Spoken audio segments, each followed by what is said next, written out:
Pada pagi ini saya akan ajak untuk kita bersama-sama merenungkan firman Tuhan. Mari kita buka kitab suci kita, saudara. Kita akan baca di dalam kitab Mislei atau kitab Amsal. Mislei pasal 8 ayat 15 sampai ayat 12. Kalau sudah ketemu, saya bacakan untuk saudara, demikianlah bunyinya. Pahamilah hikmat, hai orang-orang yang tak berpengalaman, dan buatlah hatimu berpengertian, hai orang-orang bebal.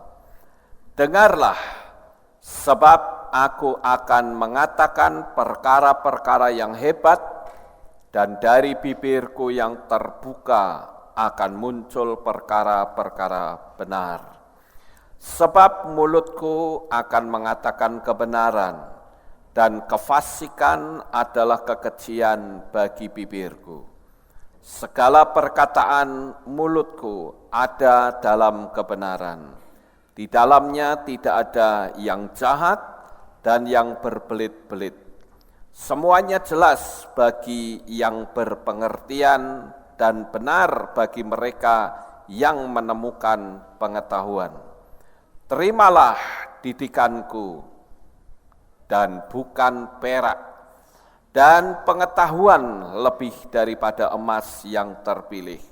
Sebab hikmat lebih baik daripada permata. Segala kesenangan orang tidak dapat dibandingkan dengannya. Aku, hikmat, tinggal bersama-sama dengan kecerdasan dan menyelidiki pengetahuan tentang perbuatan hikmat. Sampai di sini pembacaan kita, saudara-saudara. Kalau kita melihat dari pembacaan kita tadi, di sana ada kata ku. Siapakah yang dimaksud dengan ku di sini? Tidak lain adalah hikmat itu sendiri. Ku di sini bukan Tuhan, tetapi ku di sini adalah hikmat. Nah, saudara yang terkasih, kalau kita memperhatikan apa yang paling berharga di dunia ini. Seringkali saya bertanya kepada seseorang, menurut kamu apa sih harta yang paling berharga di dunia ini? Ada yang memberikan jawab, harta yang paling berharga itu adalah keluarga. Saya katakan benar. Ada juga yang mengatakan harta yang paling berharga itu adalah kesuksesan. Itu juga benar. Karena keluarga tanpa kesuksesan tidak akan ada artinya. Begitu juga orang yang sukses tanpa dia memiliki keluarga yang baik juga itu bukan sesuatu harta. Nah, saudara, tetapi sebetulnya ada sesuatu yang jauh lebih berharga dari sekedar keluarga, dari sekedar kesehatan maupun kesuksesan. Apakah itu? Tidak lain adalah ketenangan. Apalah artinya seseorang yang memiliki keluarga, tetapi keluarganya tidak tenang?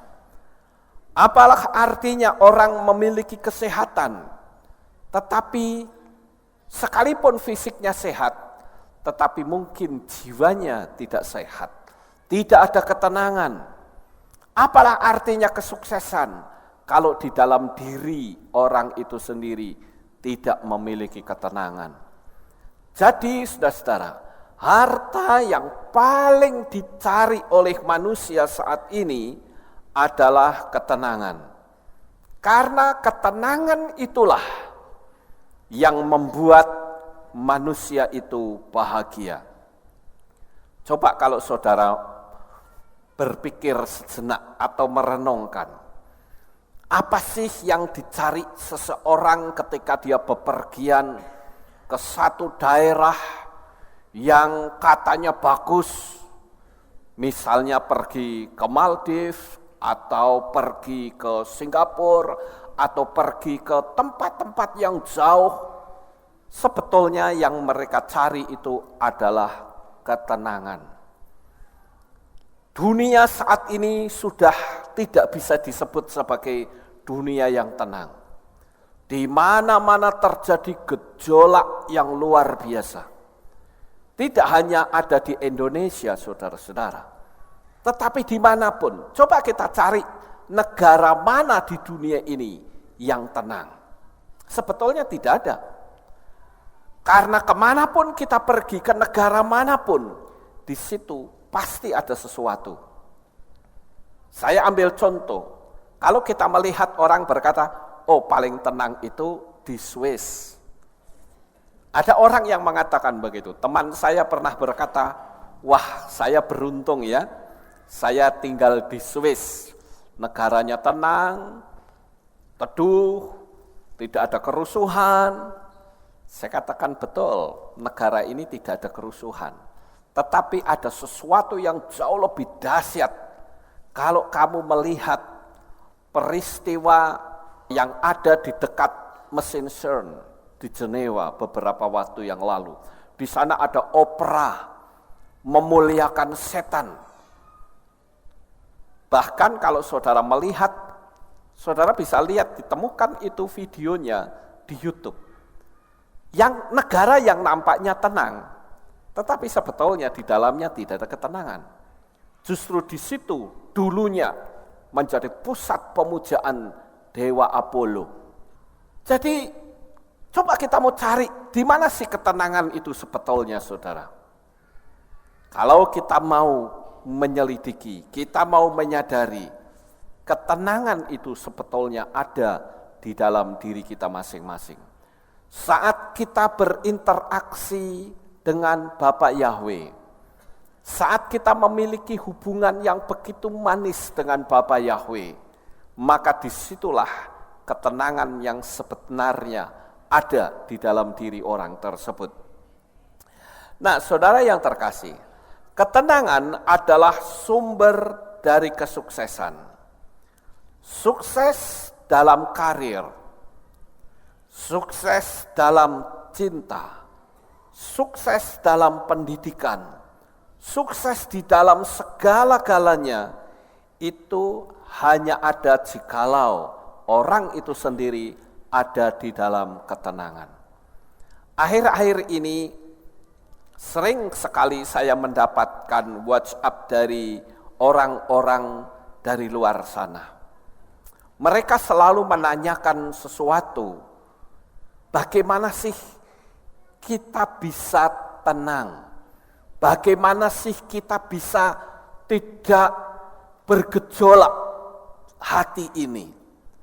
Karena apapun yang kita lakukan selalu seolah-olah kayak dikejar-kejar waktu. Kita melakukan sesuatu seolah-olah dikejar deadline. Kita melakukan sesuatu seolah-olah orang lain menganggapnya tidak sempurna. Sehingga membuat hati itu menjadi gelisah. Menjadi tidak tenang. Saya katakan, kalau kamu terpengaruh dengan kata-kata orang, sementara kemampuanmu itu terbatas, kamu tidak akan mendapatkan ketenangan. Ketenangan itu justru didapat ketika kita memberikan yang terbaik. Apakah kita memberi yang terbaik kepada Bapa Yahweh, maupun kita memberikan yang terbaik untuk sesamanya. Saudara bekerjalah seperti kata Rabi Saul.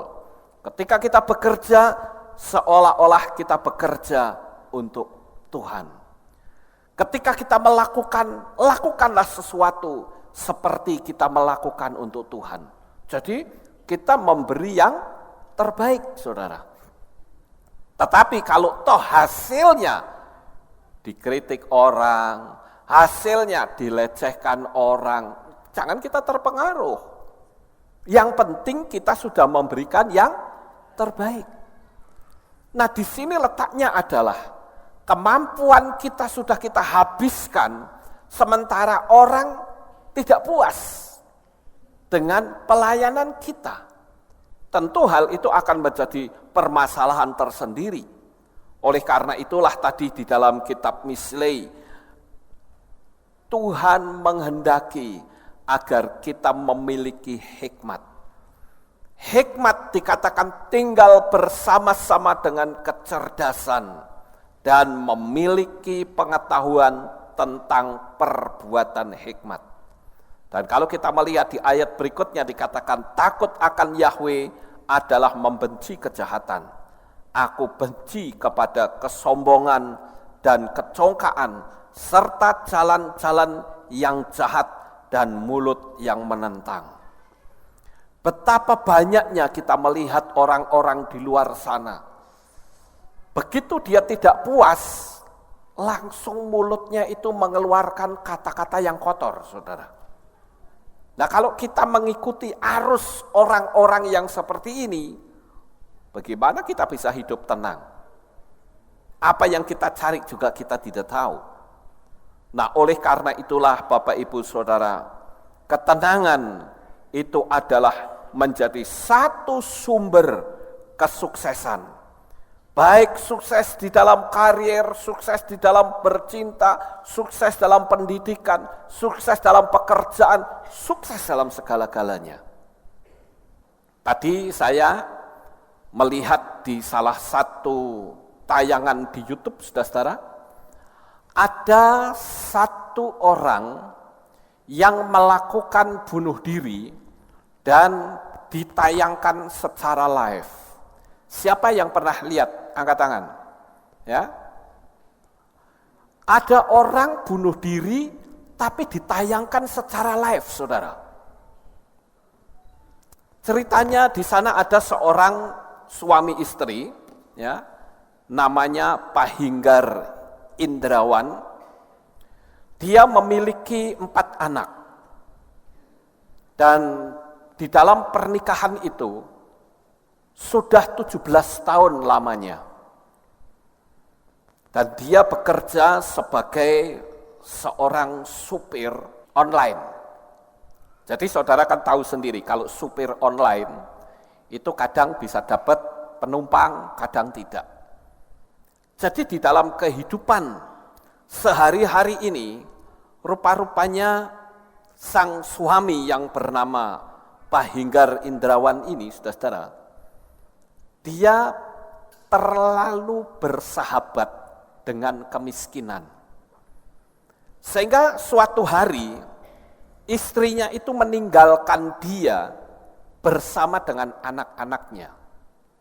Saudara bayangkan, seorang suami yang begitu mencintai istrinya, kali ini istrinya itu menghilang. Di WhatsApp tidak dibalas, di telepon tidak dibalas.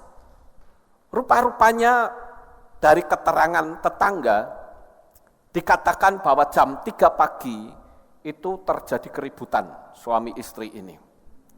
Barangkali mereka mempermasalahkan tentang kehidupan sehari-hari mereka. Mereka terlalu menghadapi begitu banyak penderitaan masalah ekonomi. Sehingga saudara-saudara, ketika istrinya itu pergi, dia seperti ibarat layangan itu putus. Sehingga dia memberitahu melalui Facebook, yaitu siaran langsung, live. Dia katakan pesan terakhir, tadi sebetulnya saya sudah rekam, saudara-saudara, saya akan tayangkan supaya saudara tahu. Cuman saya berpikir, saya merasakan energinya negatif sekali. Ya, dia memberi pesan terakhir kepada istrinya yang mengatakan bahwa aku tuh sayang sama kamu, tetapi kenapa kok kamu tinggalkan aku? Dan aku sekarang sudah tidak lagi punya pegangan. Jadi saya akan mengambil satu langkah yang mungkin saya sendiri takut sebetulnya.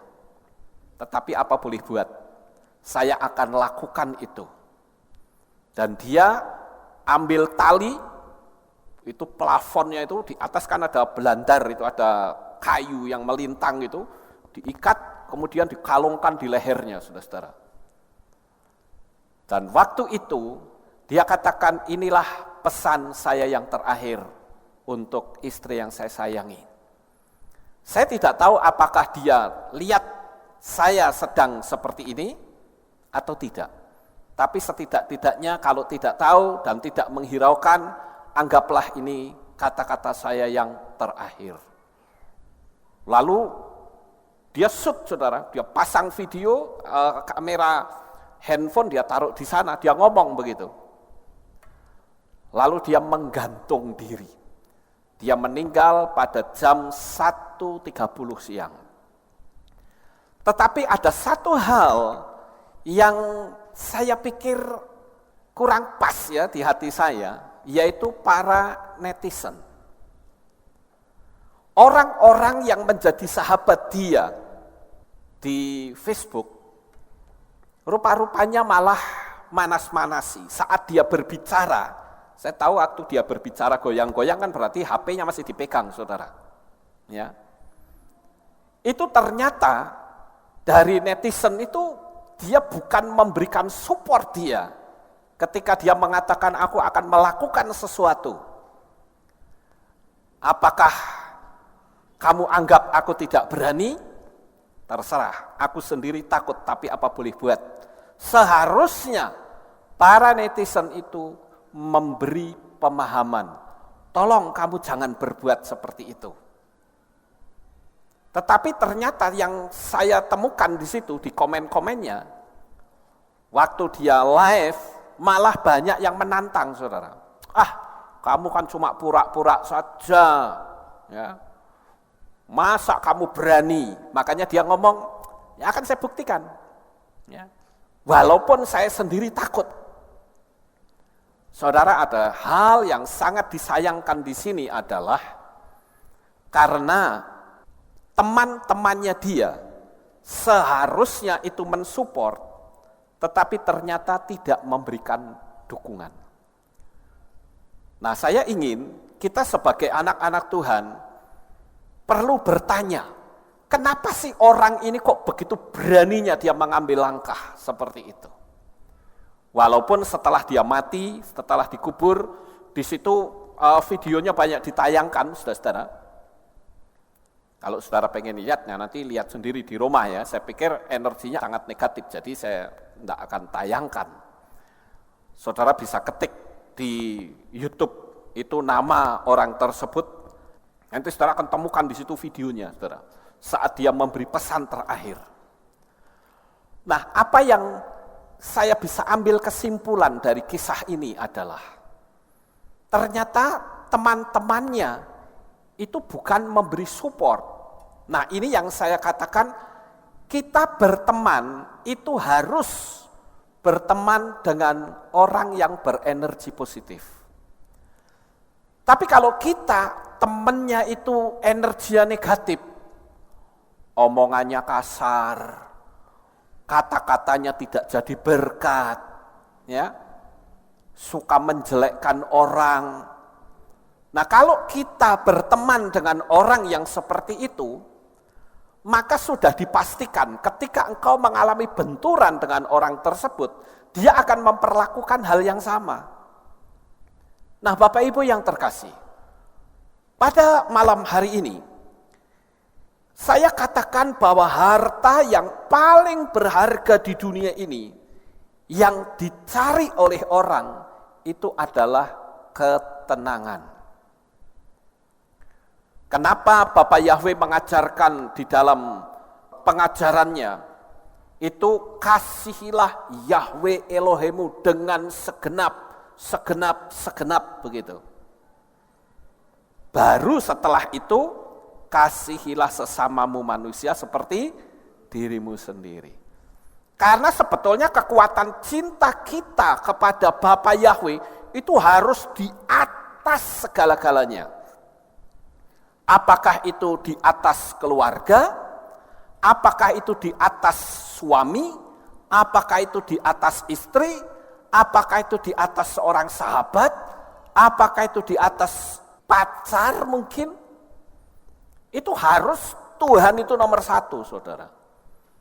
Tapi kalau kekuatan cinta itu melebihi kekuatan cinta kita kepada Tuhan, ketika orang yang saudara cintai itu mengecewakan, maka akibatnya bisa seperti orang ini, saudara. Mungkin kita berkata, goblok banget ya, bodoh. Wong kayak gitu saja kok mau bunuh diri.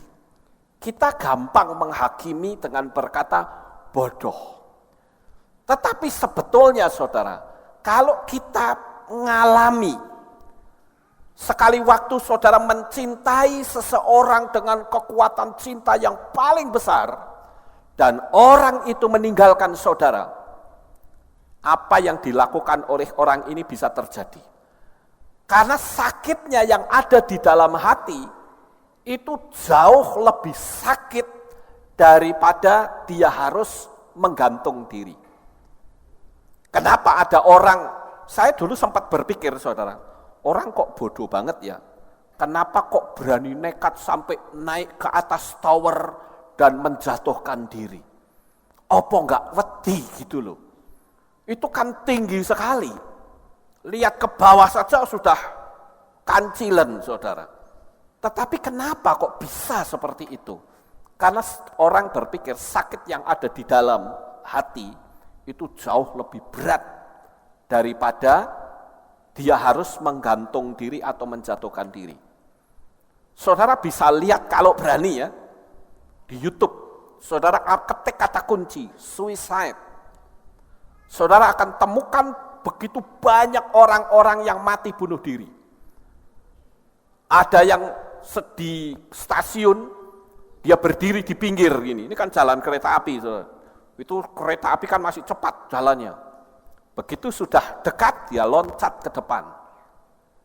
Ditabrak habis berantakan tubuhnya, sampai terpotong-potong. Ada juga orang yang nekat naik ke tower, menjatuhkan diri. Saudara akan temukan begitu banyak orang-orang yang mati bunuh diri. Itu tanda bahwa dia menempatkan seseorang kekuatan cinta bukan kepada Tuhan di atas segala-galanya. Kenapa Bapak Yahweh mengajarkan agar kita mengasihi Tuhan itu lebih dari kita mencintai manusia? Sampai di sini paham saudara? Ya. Dan ketenangan itu sangat penting sekali. Apa sih yang dicari orang di dunia ini? Sebenarnya yang dicari itu adalah ketenangan. Karena ketenangan yang akan membuat manusia itu bahagia. Saudara yang terkasih, manusia itu sebetulnya memiliki 3 kecerdasan. Nah, kadangkala orang hanya mengejar satu dari ketiga kecerdasan itu. Yang pertama adalah IQ. IQ ini adalah kecerdasan otak. Orang berpikir kalau dia tidak cerdas, wah itu nggak kepake. Oh nanti dulu saudara, berapa banyak dunia ini dikuasai oleh orang-orang yang dianggap tidak cerdas. Saya tentu tidak akan memberikan contoh-contoh, karena saya pernah menyampaikannya kepada saudara. Orang yang dianggap bodoh, tetapi bisa menguasai dunia ini. Kecerdasan itulah yang disebut dengan IQ, kecerdasan otak, yang dikenal dengan intelligent quotient. Nah, saudara, kecerdasan otak ini yang sekarang sedang dicari oleh begitu banyak orang. Tetapi bagaimana sekarang yang menjadi permasalahan ketika seseorang ternyata otaknya enggak cerdas-cerdas amat. Tetapi ada satu lagi yang sebetulnya nilainya lebih tinggi dari sekedar kecerdasan otak yang dikenal dengan EQ atau emotion quotient. Emosi itulah yang sebetulnya nilainya lebih tinggi. Kemarin di hari Sabat saya sudah menerangkan kepada saudara tentang penyelidikan dari satu universitas yang ternama, yaitu Universitas Harvard, bahwa 15% orang sukses itu cuma 15%-nya itu kecerdasan otak, saudara. Tetapi selebihnya itu adalah kecerdasan emosi. Berapa banyak orang yang nampaknya sukses, tetapi sebetulnya kalau ditinjau dari sudut emosi, dia termasuk orang yang idiot. Kenapa saya katakan orang yang idiot? Karena emosinya gampang montap, gampang emosi, gampang marah. Saya tidak tahu apakah jemaat di sini masih ada yang kehidupan sehari-harinya diwarnai dengan amarah, diwarnai dengan kedengkian. Kalau ngomong itu bentak-bentakan, saudara.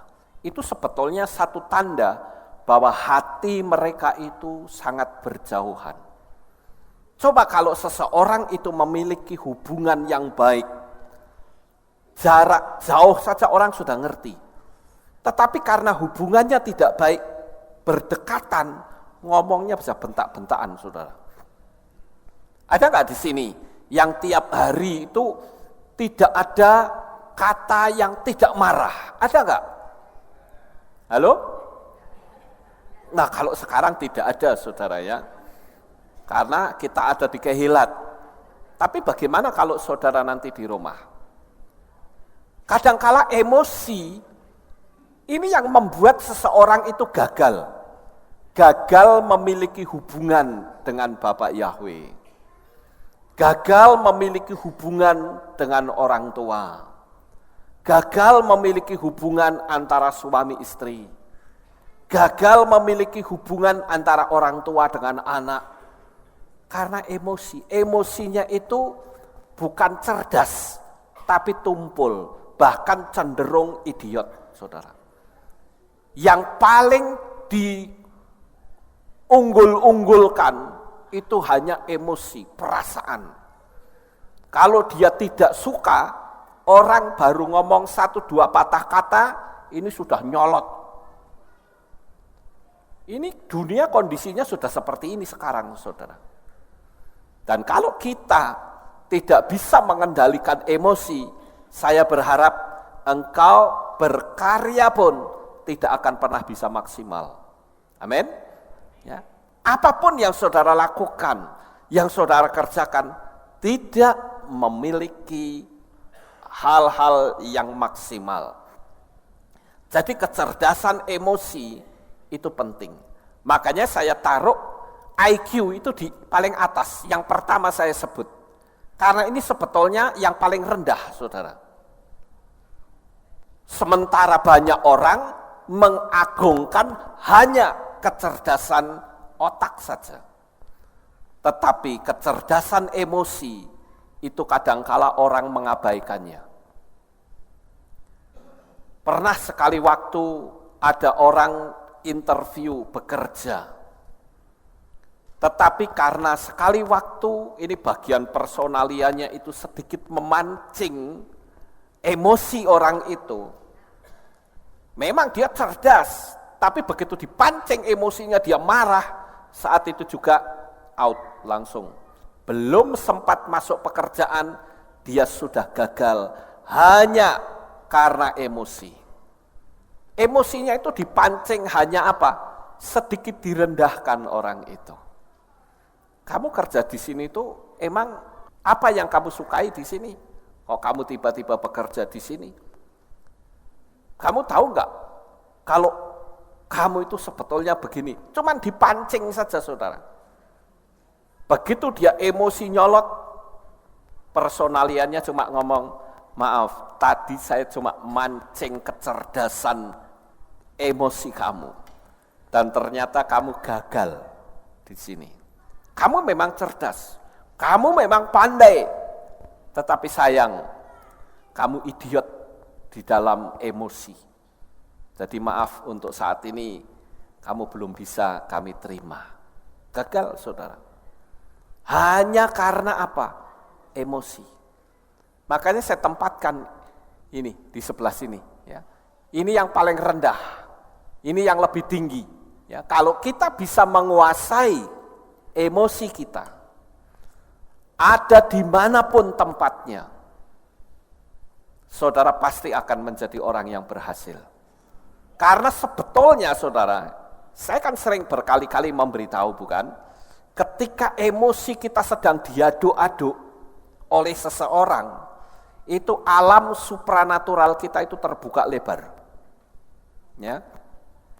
Ketika alam supranatural kita terbuka lebar, berarti apapun yang kita ucapkan itu bisa jadi. Padahal biasanya ketika seseorang emosinya diaduk-aduk, ucapannya kemana saudara? Hal-hal yang negatif, hal-hal yang buruk. Sehingga apa yang buruk itu terjadi di dalam diri orang itu. Tetapi ketika emosi sedang diaduk-aduk dan orang itu betul-betul banyak mengucapkan kata-kata yang positif, maka apa yang diucapkan itu pun bisa jadi. Tetapi kebanyakan orang tidak begitu. Makanya kita perlu belajar bersama-sama. Selalu mengingat ketika engkau sedang dihina, ketika engkau sedang dilecehkan, ketika emosimu sedang diaduk-aduk, itu alam roh saudara membuka lebar loh. Dan itu sebetulnya pintu masuk menuju kesuksesan. Tinggal kita mau ngomong apa, itu jadi. Berapa banyak kita temukan film-film yang memberitahu hal itu, mengisyaratkan ke situ. Mungkin saudara pernah menyaksikan film Bawang Merah, Bawang Putih, itu legenda yang ada di Indonesia. Siapa yang berhasil saudara? Dikatakan bawang merah ini kejamnya luar biasa terhadap bawang putih. Bawang putih itu ditindas terus, tetapi apa dia memberikan pembalasan? Tidak. Justru dia melakukan apapun. Dan di situ alam supranatural itu terbuka, pembelaan itu datang justru dari Tuhan. Sehingga yang sukses adalah bawang putih. Saya dulu pada waktu masih kecil juga pernah menyaksikan satu tayangan film Ratapan Anak Tiri. Waduh, sepanjang nonton saya bisa nangis saudara. Ditindas terus, anak tiri ini ditindas habis-habisan. Tapi siapa yang sukses? Anak tiri. Atau barangkali kita sering mendengar banyak cerita. Ada seseorang yang memiliki sebutlah 5 atau 6 anak. Tetapi ada satu yang memiliki kekurangan. Mungkin IQ-nya tidak tinggi. Pendidikannya pun tidak tinggi. Dia madol di sekolah. Sementara yang lain bergelar sarjana, bergelar ini dan itu. Tapi coba, orang tua ini selalu yang diunggul-unggulkan mereka yang memiliki kecerdasan otak. Sementara yang memiliki kekurangan justru sering kali dilecehkan. Bahkan sering dibanding-bandingkan. Coba kamu lihat kakakmu itu loh pinter, bukan goblok seperti kamu. Tapi sering kali saya menemukan saudara, justru orang yang dianggap goblok, yang dilecehkan, justru dia yang bisa memelihara orang yang menghina di hari tuanya. Saya sering sekali mendengar kisah seperti itu. Bahkan ada pula orang yang langsung curhat kepada saya. Dia katakan bahwa seluruh keluarga saya orang yang paling disia-sia. Saya paling tidak dianggap karena sekolah saya madol. Tetapi justru di hari tuanya, orang tua saya apakah dipelihara oleh anak-anaknya yang katanya bertitel, yang katanya sukses, yang katanya kaya? Tidak. Justru sayalah orang yang paling dibenci oleh orang tua, tetapi saya bisa memelihara orang tua saya. Saya pernah mendengar orang yang seperti itu. Langsung ketika konseling, saudara. Dia katakan, saya sebetulnya bencinya luar biasa dengan orang tua ketika saya dihina, dicaci maki. Tetapi semua saya kembalikan kepada Tuhan. Dan ternyata hidup sayalah yang justru bisa memelihara di hari tua saat orang tua saya sudah tidak bisa berbuat apa-apa lagi. Nah, Bapak Ibu Saudara yang terkasih, itu adalah kecerdasan emosi. Dan sekarang kecerdasan yang paling tinggi adalah kecerdasan spiritual. Kecerdasan hubungan antara kita dengan Bapa Yahweh, antara kita dengan Sang Pencipta, antara kita dengan Tuhan. Dari 3 kecerdasan ini, sebetulnya kalau kita mau mikir, kita mesti hati-hati loh saudara. Ucapan kita terhadap anak kita harus hati-hati. Siapa tahu saat kita sudah tua renta tidak bisa berbuat apa-apa, nanti justru anak kita yang sering kali kita lecehkan, dia justru yang bisa menolong kita. Nah, oleh sebab itu saudara, 3 kecerdasan ini harus kita asah, terutama adalah kecerdasan spiritual.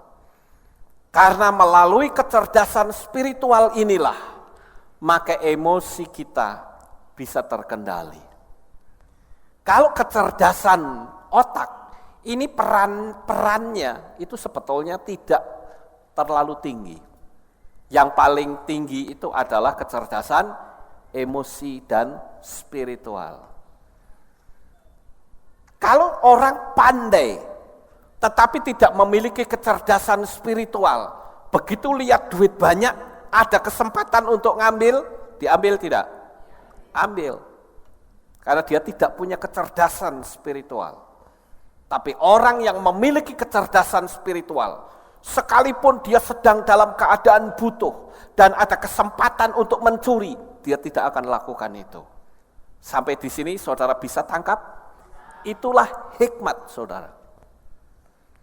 Tuhan ingin agar kita memiliki hikmat, cuman bukan hikmat otak saja, tetapi hikmat secara emosi, hikmat secara spiritual. Jadi kalau ada orang yang merasa dirinya pinter, tidak boleh sombong. Karena itu sebetulnya kepandaian otak, itulah yang paling rendah. Tetapi kalau kita memiliki kecerdasan emosi dan spiritual, itu kalau untuk bekerja pasti luar biasa. Nah, Bapak Ibu yang terkasih, apa yang dilakukan oleh Daud, saudara-saudara, ketika dia menjalani kehidupan ini sebagai seorang raja. Raja Daud ini selalu menjaga hati. Hati yang bersih adalah hati yang rutin dibersihkan. Berarti orang yang berdosa adalah orang yang nampaknya spiritualnya tinggi, tetapi dikotori dengan kedengkian. Mari kita akan coba lihat di dalam hati kita masing-masing. Terkadang kalau saya perhatikan, saudara-saudara, di media sosial, itu banyak sekali orang yang saat memiliki faham yang berbeda, lalu dia mengucapkan kata-kata yang kasar, mengutuk, dan tidak cerdas lainnya. Tetapi saudara-saudara, coba perhatikan Daud. Kita bisa membaca 3 ayat ini, saudara-saudara. Nah, saya sudah tulis di sini. Coba kita baca bersama-sama ya. 1, 2, 3. Aku akan memuji Yahweh yang telah menasehatiku. Hatiku juga mengajar aku pada waktu malam. Menjaga hati itu penting. Coba pada waktu malam, pernah enggak sebelum saudara tidur, saudara merenung, hati saya sekarang ini apakah sedang tidak nyaman? Apakah hati saya ini sedang cacat? Artinya, sebelum saya menutup mata untuk istirahat, apakah betul saya mengkoreksi hati saya? Kedengkian apa yang saya miliki saat ini? Jangan sampai saat kita tidur, tetapi kita menyimpan dendam kepada seseorang. Saat kita tidur, kita menyimpan rasa pahit kepada seseorang. Dan ini menjadi satu contoh, saudara, bagaimana Daud itu dia memelihara hati. Tiap-tiap malam dia koreksi hatinya. Apakah benar sebelum saya beristirahat tidur, hati saya berkenan di hadapan Tuhan? Ketika saya beristirahat tidur, saat saya berdoa, saya katakan, Tuhan jaga lindungi jemaat-Mu. Tuhan peliharakan mereka. Tuhan lindungi seluruh keluargaku. Karena hati ini itu harus betul-betul terjaga. Jangan sampai saat kita tidur kita cacat. Yang kedua, kita baca bersama lagi saudara di tengah ini. Ayo kita baca. 1, 2, 3. Engkau akan menguji hatiku. Engkau akan berkunjung pada waktu malam. Engkau akan memurnikan aku. Engkau tidak akan mendapatkan sesuatu pun. Aku menganggap mulutku tidak lancang. Kembali lagi, koreksi hati. Hati itu diperbaiki. Jangan sampai hati kita menjadi cacat saat kita belum tidur. Jangan sampai saat kita tidur ternyata hati kita cacat dan waktu kita tidur kita dipanggil Tuhan. Bagaimana coba saudara? Ternyata waktu Tuhan memanggil hati kita sedang diwarnai dengan kedengkian, caci maki, umpat. Orang bisa saja beda pendapat. Tetapi tidak perlu kita mengunggulkan diri, merasa sombong, lebih dari yang lain. Itu suatu kegagalan. Emosi, kecerdasan emosinya itu IQ-nya jongkok, saudara. Ya. Kemudian, di bagian yang ketiga, kita baca lagi. 1, 2, 3. Ujilah aku, ya Yahweh, dan buktikanlah aku. Murnikanlah batinku dan hatiku. Coba kita akan praktekkan hal ini. Saya punya keyakinan saat saudara mempraktekkan hal ini, saudara memiliki kecerdasan di dalam spiritual. Lihatlah, kesuksesan itu sudah menantikan saudara. Kita tidak akan bersusah payah melakukan sesuatu karena kita memiliki kemampuan yang terbatas. Tetapi ada tangan yang tidak kelihatan mata yang akan menolong perjalanan hidup saudara menuju kepada kesuksesan. Bapak Ibu saudaraku yang terkasih, bagaimanakah agar hati kita ini tertata dengan bersih? Yang pertama adalah banyak-banyaklah menyebut nama Tuhan sekusuk mungkin. Misalnya kita bisa berkata, Bapa Yahweh, Engkaulah Tuhan yang ajaib. Engkaulah Tuhan yang maha pengampun. Engkaulah penyelamat dan penolongku yang teduh. Apa sih yang saya lakukan tiap-tiap hari saat saya melakukan aktivitas di luar, saudara? Ketika saya setir mobil, seringkali hati saya itu kadang ada suara pujian tersendiri. Kadangkala saya mendengar satu lagu, itu bisa tertanam, saudara. Saat saya nyetir tiba-tiba kok ada satu suara di hati saya mengatakan, Dia akan menyembuhkan, Dia akan membebaskan. Lagu-lagu yang seperti itu tiba-tiba muncul sendiri. Lalu hati saya katakan, Tuhan, betapa saya bangga dengan engkau.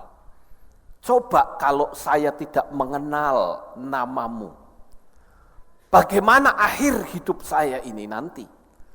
Saya bersyukur engkau memberikan kekuatan, memberi kesehatan sehingga saya bisa setir mobil, diberikan keleluasaan untuk saya bisa bergerak ke sana kemari. Karena saya melihat begitu banyak orang yang saat ini sedang terbaring dalam keadaan stroke. Saudara, kalau kita merenungkan hal itu, mungkin saudara tidak setir mobil tetapi mencuci pakaian. Mungkin saat saudara memasak, mungkin saat saudara melakukan apa saja. Coba praktekkan ini saudara. Maka saudara akan merasakan ada sesuatu yang lain di hati saudara. Tiba-tiba muncul sesuatu damai yang begitu luar biasa.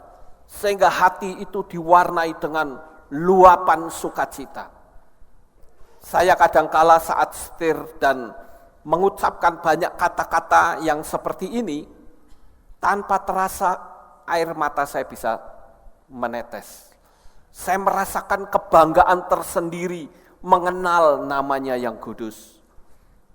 Kita bisa sehat seperti sekarang, bisa beribadah, itu suatu anugerah yang luar biasa. Amin, saudara-saudara. Saya kadangkala sering kali melihat begitu banyak orang-orang yang katanya mengaku jemaat Alef Tau, tetapi ibadahnya enggak setia, saudara. Bolong-bolong. Padahal sesama kota Magelang, kan dekat saudara. Saya melihat begitu banyak orang-orang yang jauh-jauh mereka bisa datang ke sini beribadah. Apalagi kalau saya perbandingkan saat saya pelayanan di Malaysia, saudara, di Sabah. Itu orang ibadah perjalanannya saja 7 jam. Perjalanannya tok loh saudara. 7 jam sampai di tempat. Saya katakan ini orang begitu setia beribadah. Perjalanan yang begitu jauh. Saya kadang membandingkan orang yang cuma tinggal di kota Magelang, yang mungkin kalau naik becak saja tidak sampai 10 menit. Waduh, ibadahnya mungkin sebulan cuma sekali. Ya, ini kan cukup tragis saudara. Makanya saya berulang kali memberikan istilahnya brainwash, cuci otak. Kalau 1 minggu saudara tidak ibadah sama sekali, kecuali memang tidak ada tempat ibadah yang memanggil nama Yahweh ya, dan engkau tidak ibadah dalam 1 minggu, hatimu tetap tenang, sebetulnya kita sedang bermasalah besar dengan Tuhan. Ngerti saudara-saudara? Ya. Kenapa? Karena sudah bisikan hati itu sudah menebal, enggak lagi terasa. Sudah tidak ada suara yang berkata, ayo nak, kebaktian. Enggak ada lagi. Karena sudah seringnya ditindas, enggak apa-apa, enggak apa-apa.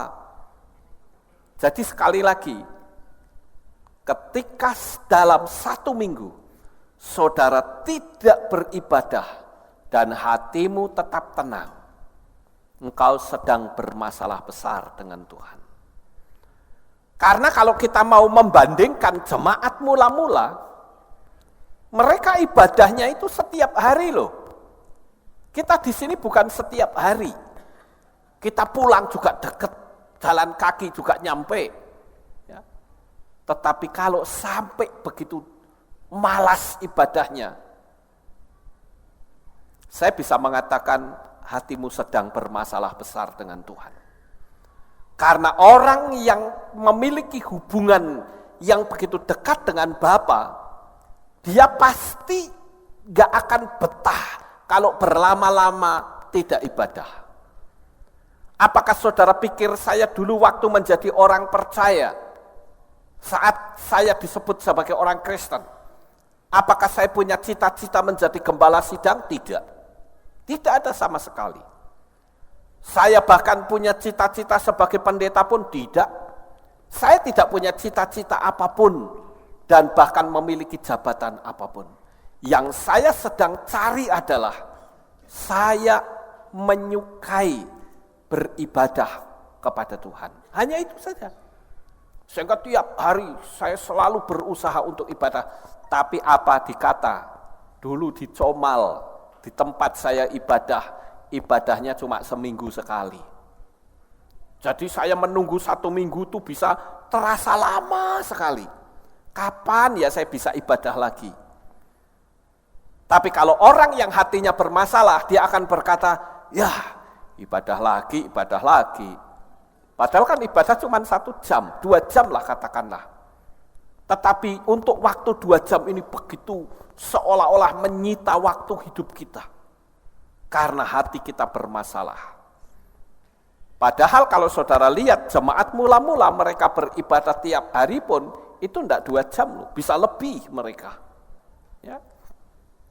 Kemudian yang berikutnya saudara-saudara, bagaimana agar hati kita itu tertata dengan, yaitu berbuatlah kebaikan sebanyak-banyaknya.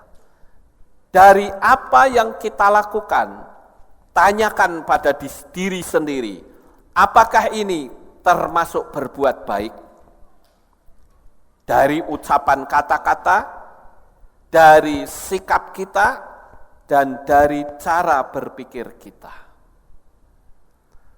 Kalau kita melakukan orang di luar sana saja, yang beragama lain, mereka kejar ini loh saudara. Mereka kejar perbuatan baik. Karena mereka berpikir dengan berbuat baik, mudah-mudahan bisa selamat.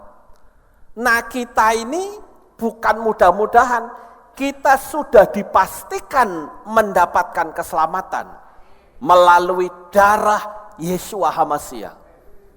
Jadi kalau kita berbuat baik, itu bukan berarti supaya selamat. Tetapi kita berbuat baik karena kita sudah diselamatkan. Kita membalas kebaikan Bapa yang telah menyelamatkan kita melalui darah Yeshua HaMashiach. Kalau orang luar kejar ini, kenapa kadangkala kita tidak bisa melakukan ini? Sering kita acuh kalau melihat orang dalam keadaan sulit, saudara.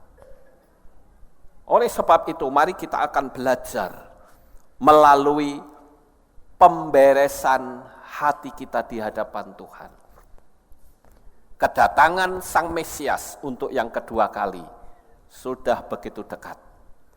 Saya hanya menghimbau kepada saudara sekalian, ayo cepat benahi hati saudara.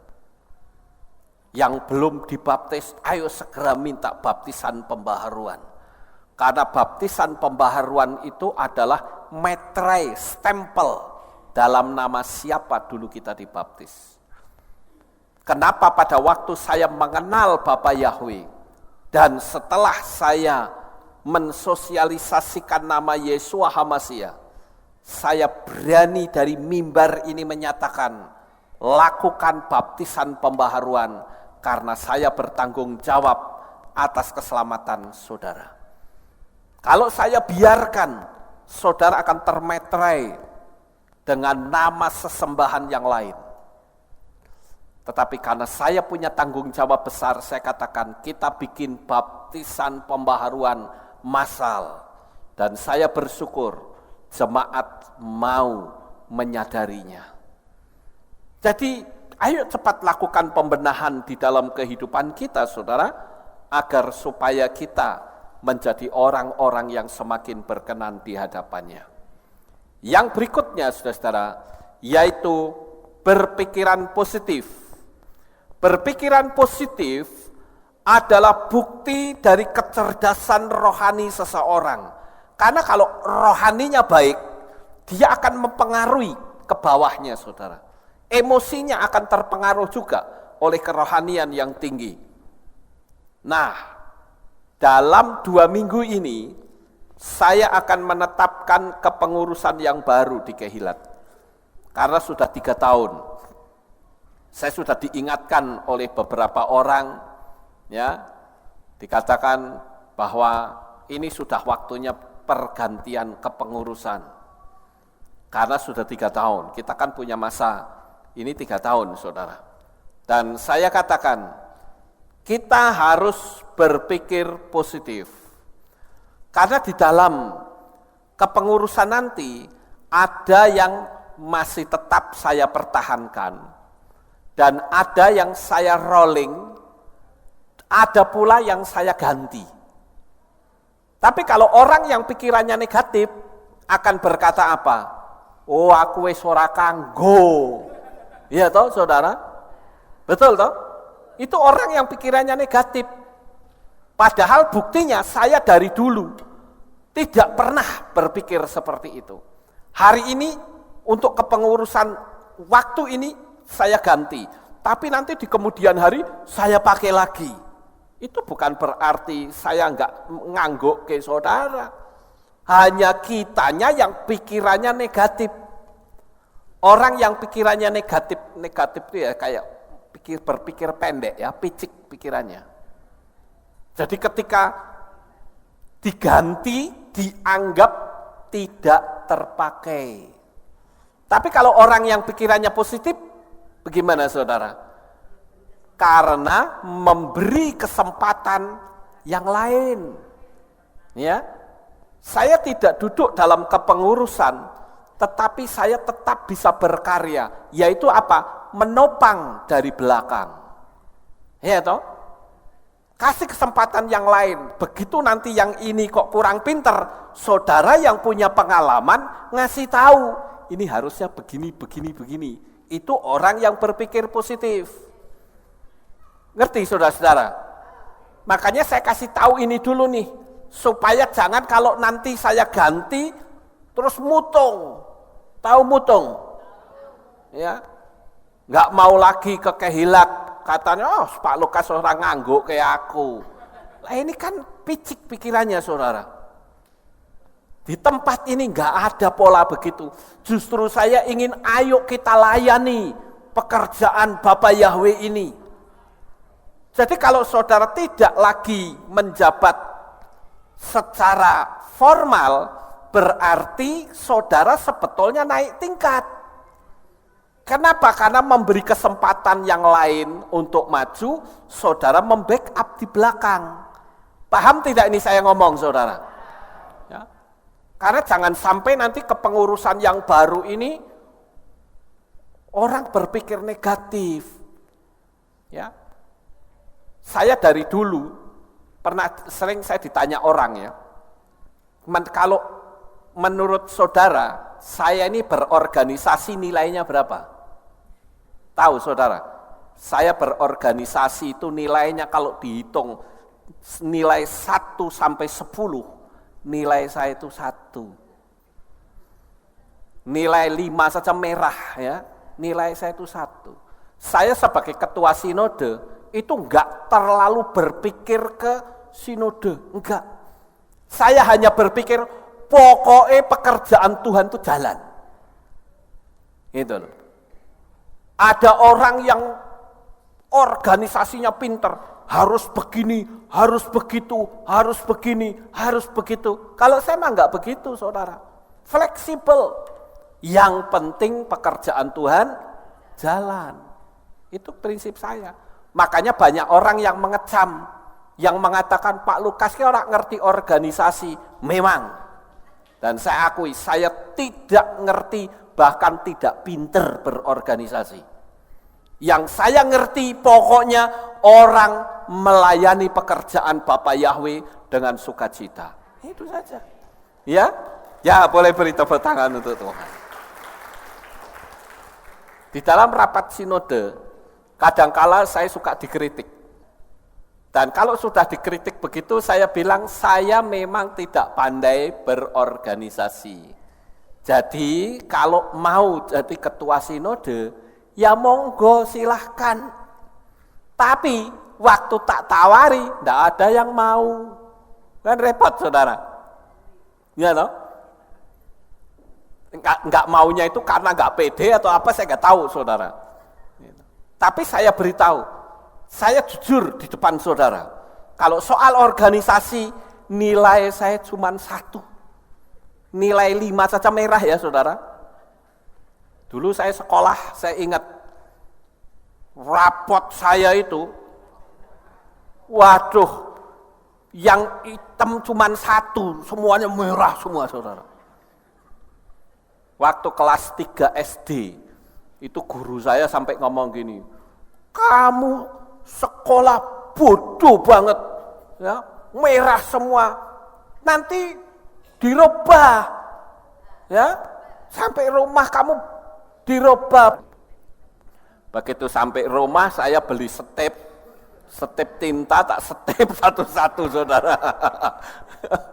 Tak kasih nilai 7, 8, 9. Begitu saya kasihkan lagi ke guru saya, melotot matanya, lah kok sekarang berubah? Lah katanya disuruh ngerubah, lah saya robah.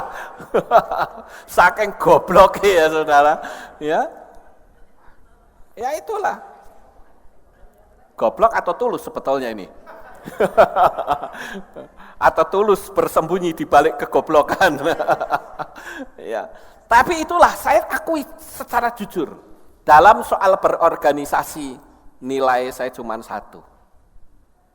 Jadi, yang penting itu kita melayani. Berpikir secara positif.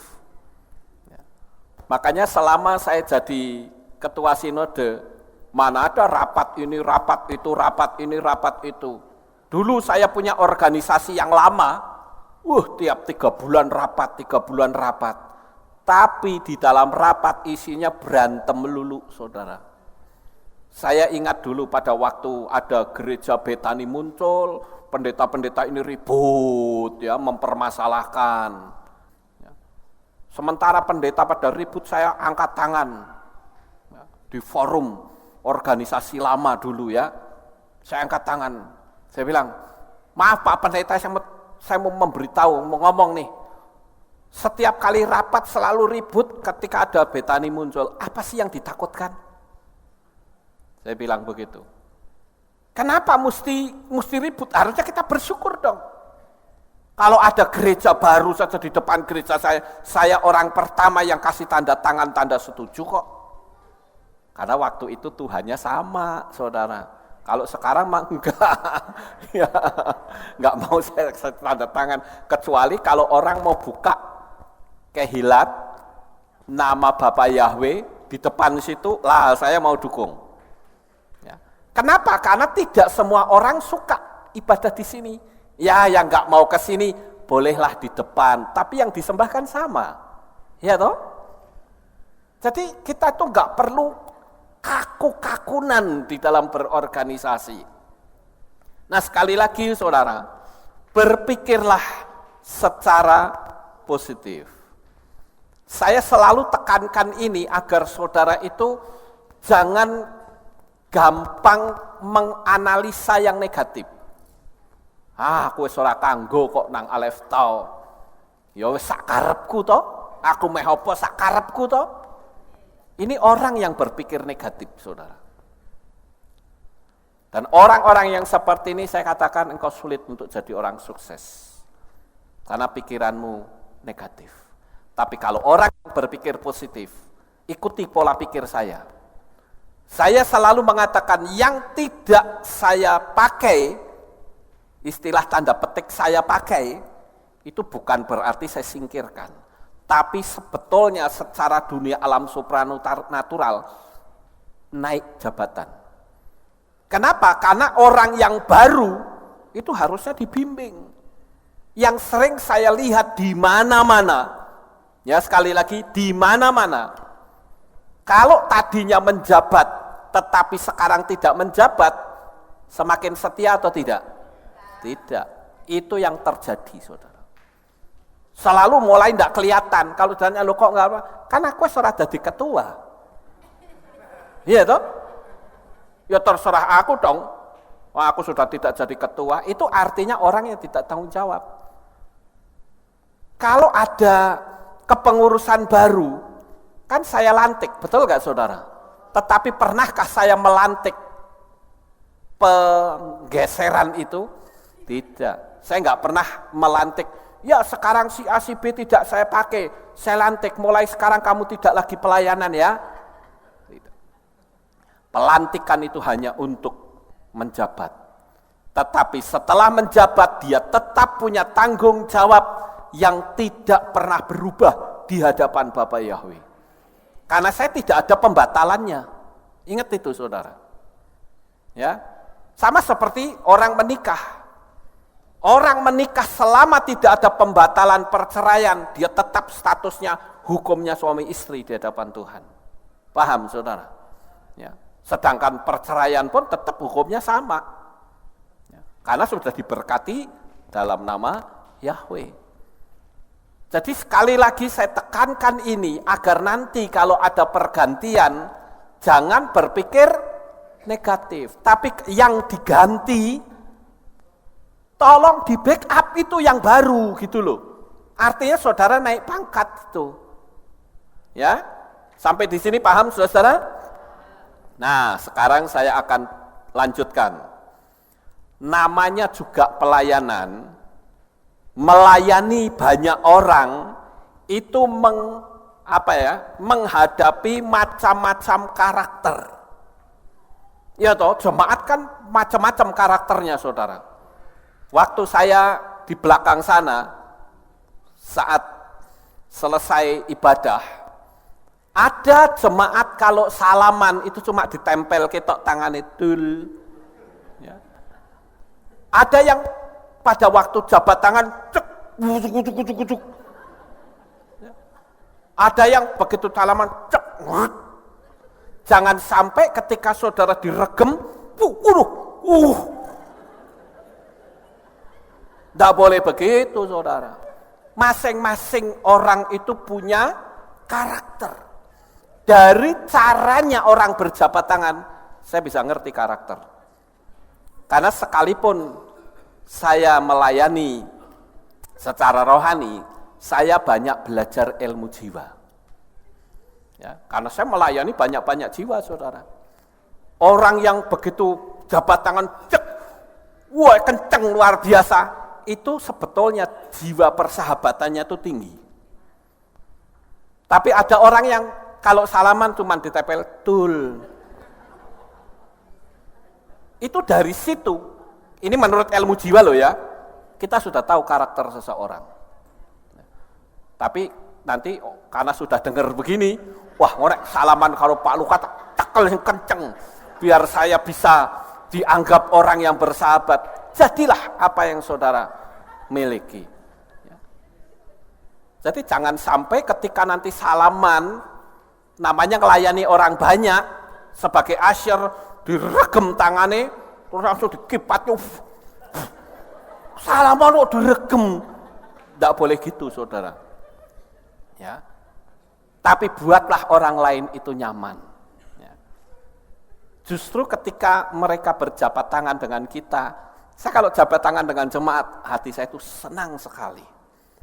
Ada yang cuman tempel ada yang diregem, ada yang goyang-goyang, ada yang nggak mau salaman.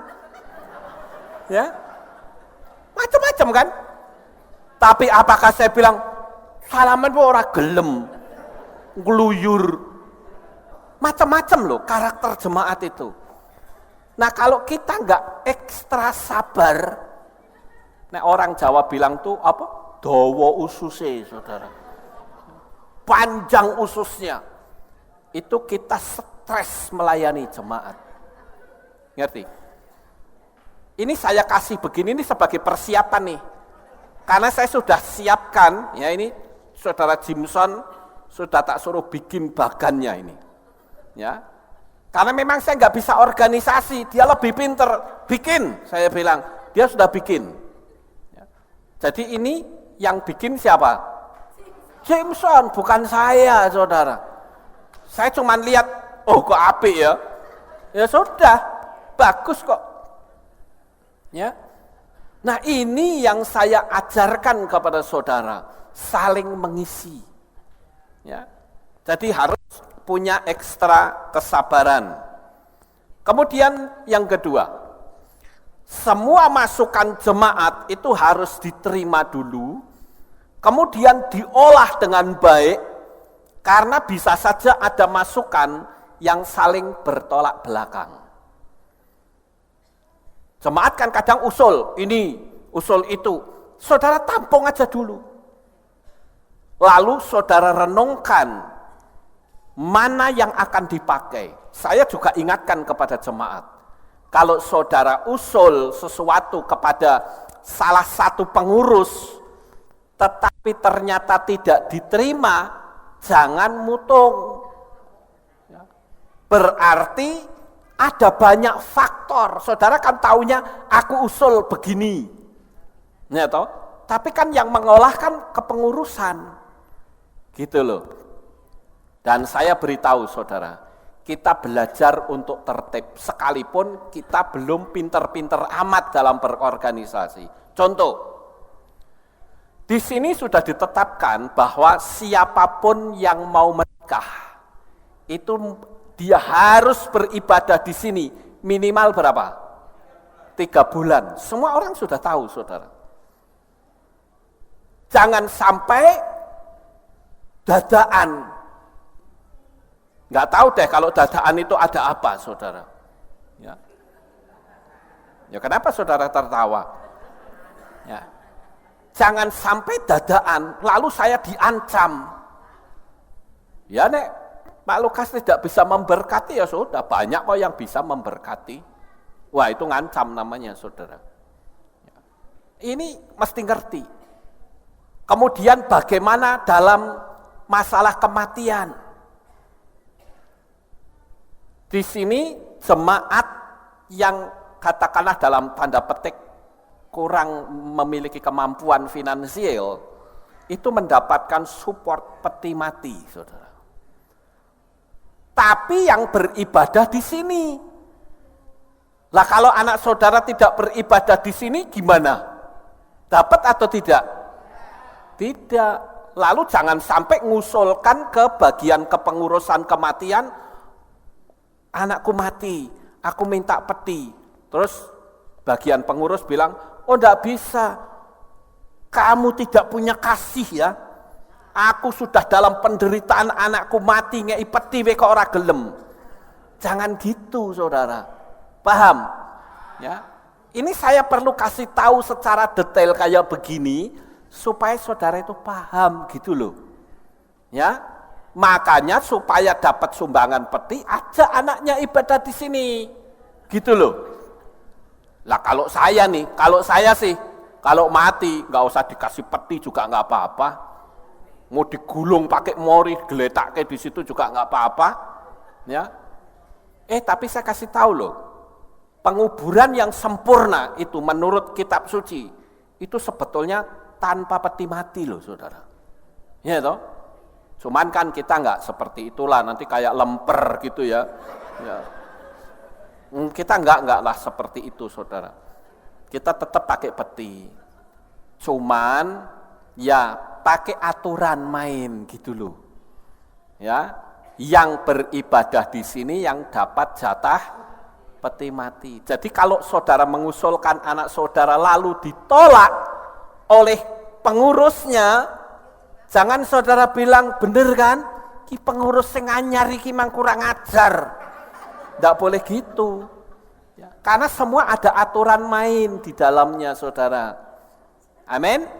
Ya, jadi sekali lagi usulan itu bisa diterima, bisa tidak. Ya, nanti giliran dapat peti, loh peti ini kok ngene kok kayune kaya ngono. Lah mutung lagi. Saudara, namanya ngelayani orang banyak itu kudu ekstra sabar. Ya. Nanti mintanya apa? Peti yang kayunya bagus. Kalau ngasih itu mbok sing niat gitu loh. Wah, nek minta peti yang bagus mbok beli ke tebelo sisan. Kan nggak perlu sebetulnya hal-hal yang seperti itu, tidak perlu. Ya, saya ngomong sampai di sini nih saudara paham tidak? Paham ya? Ya syukurlah, puji Tuhan. Jadi kalau ada sesuatu yang ditolak, saudara bisa terima ya. Ya, menikah juga begitu.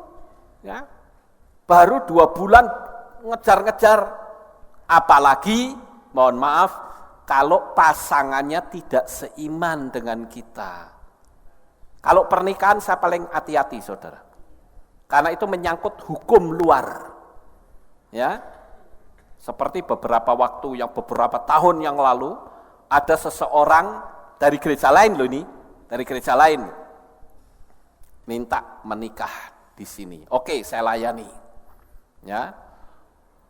Tapi tak suruh baptis enggak mau, Saudara. Ya kan yang namanya pernikahan satu iman kan harus ada fakta, yaitu dibaptis. Enggak mau. Nah, tapi pada waktu enggak mau, saya dimusuhi. Nah, itu tidak boleh, Saudara. Kenapa? Kalau orang masih beragama lain, tidak mau dibaptis dan saya menikahkan, saya kena pasal loh, kena pidana saya. Terus waktu beberapa tahun yang lalu juga ada jemaat baru ke sini. Waktu konseling pernikahan, di situ dikatakan perjaka dan dua-duanya belum menikah. Tapi menjelang pernikahan kurang 1 minggu, saya ditelepon orang. Saya nggak perlu sebut namanya, saudara. Orang itu nelpon. Pak Lukas, apa betul mau menikahkan si A sama si B? Oh betul. Pak Lukas tahu nggak kalau si A itu masih punya suami? Kaget saya, saudara. Loh, konselingnya katanya nggak ada apa-apa. Saya bilang ini bisa dipercaya nggak? Anda bicara sama saya. Oh bisa Pak. Karena kalau sampai nanti Pak Lukas menikahkan, wah nanti gerejanya Pak Lukas bisa digerebek orang. Saya bilang waduh, ini ngaco ini. Begitu tak panggil orangnya, saya tanya, betul kamu katanya masih punya suami?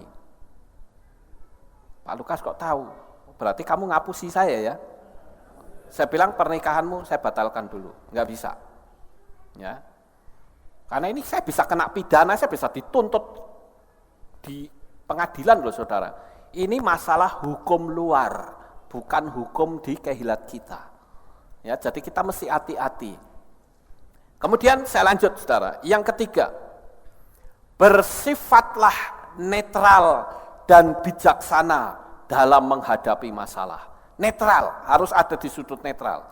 Tidak boleh berpihak. Si A atau si B atau si C. Dumeh pedek, kita pro. Tidak bisa seperti itu, saudara.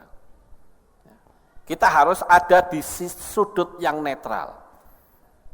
Sekalipun kita dekat dengan orangnya, tapi kalau itu salah, kita harus tetap ngomong salah. Ya.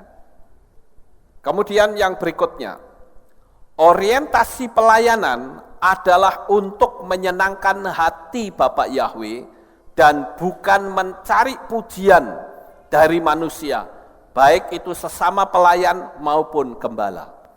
Jadi saat melayani, visi, impian, dan tujuan kita itu adalah menyenangkan Bapa. Amin. Tapi kalau hanya sekedar supaya diacungi jempol, wah repot saudara. Nggak bisa. Pelayanan itu harus hati kita dengan Tuhan. Dan saya ingin agar saudara jangan terlalu banyak kritik yang melayani di sini. Saudara kalau sering kritik orang-orang yang melayani di sini di musik segala, saudara nggak dapat apa-apa. Amin. Biarkan masing-masing punya urusannya dengan Bapa Yahweh. Saudara cukup datang beribadah, memuliakan Bapa Yahweh. Perkara nanti si A, si B, si C ini salah,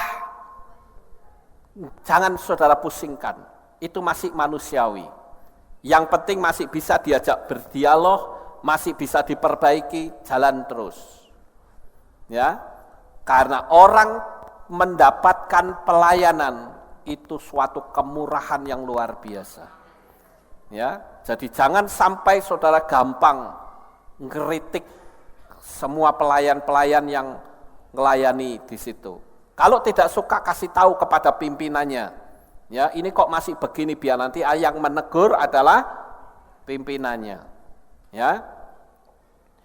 Kemudian yang kelima, berikan yang terbaik untuk Bapak Yahweh. Ini seluruh pelayan kita, siapapun kita yang ada di sini. Ya. Dan yang keenam, kita sebenarnya di dunia ini dilahirkan untuk melayani Bapak Yahweh.